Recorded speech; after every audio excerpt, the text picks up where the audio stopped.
Doctor, what are the treatment options for pilonidal sinus? ये एक ऐसी बीमारी है जिसमें एक छोटा सा ट्रैक टेलबोन के पास होता है, जो कि समय के साथ काफ़ी बड़ा हो सकता है और उसकी ब्रांचिंग भी हो जाती है साइड में। बिल्कुल टेलबोन के ऊपर सेंटर में एक सुरंग बन जाती है जिसमें इन्फेक्शन हो जाता है, जिसमें फिर साइड में सड़कें निकल जाती हैं। मेडिकल रूल है कि शरीर में कभी भी कोई भी इन्फेक्शन हो, आपको उसको कट ओपन करके निकालना है या उसको इन्फेक्शन को बाहर निकलने का रास्ता देना है। इस बीमारी में वो रूल अप्लाई होता है, लेकिन इस बीमारी में एक रूल और अप्लाई होता है कि इसको कंप्लीटली ऑपरेशन से निकालना पड़ेगा। वो इसलिए कि इस बीमारी में पाइलोनाइडल साइनस में उस ट्रैक में ह्यूमन बॉडी के बाल पाए जाते हैं। तो हमारे पास अब क्या रास्ता बचा है? सबसे पुराना और पहला ऑप्शन क्या है कि जैसे एक संतरे में से फाड़ी निकाल दी जाती है, वैसे ही सेंटर में से हम एक बीमारी का इसका पूरा हिस्सा निकाल देते हैं।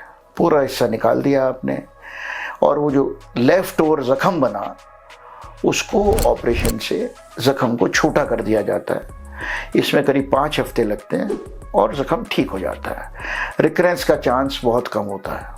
100% रिजल्ट आता है इस ऑपरेशन से। दूसरा तरीका क्या है कि इस बीमारी को वैसे ही निकाल के, जैसे मैं बता रहा हूँ, संतरे में से जैसे फाड़े निकालते हैं, निकाल दिया आपने, उसके बाद जो जख्म बना है उसको आपने बंद कर दिया। बंद करने के प्लास्टिक सर्जरी के कई तरीके हैं। साइड में बंद किया जा सकता है, सेंटर में का बंद किया जा सकता है, एडवांसमेंट फ्लैप ले लें, रोटेशन फ्लैप ले लें, कई फ्लैप्स लेके इसको बंद किया जाता है। लेकिन इन सब तरीकों का रिजल्ट जो है वो सिर्फ 50% होता है। 50% रिजल्ट बहुत खराब रिजल्ट है, तो ये सब नहीं करना चाहिए। तीसरा तरीका क्या है, जो सिर्फ पूरे वर्ल्ड में मैं ही कर सकता हूँ, जो नेचुरल ओपनिंग्स पाइलोनाइडल साइनस की है, उसके थ्रू हम उसकी क्लीनिंग करें कैमरा डाल के, उसके थ्रू हम लेज़र अप्लाई करें, उसके थ्रू हम क्रायो सर्जरी अप्लाई करें। ऐसा करने से ख़त्म हो जाता है। 100% रिजल्ट है मेरा, और कोई पट्टी नहीं करनी पड़ती है। सूखा पट्टी का टुकड़ा रखना पड़ता है ऑपरेशन के बाद।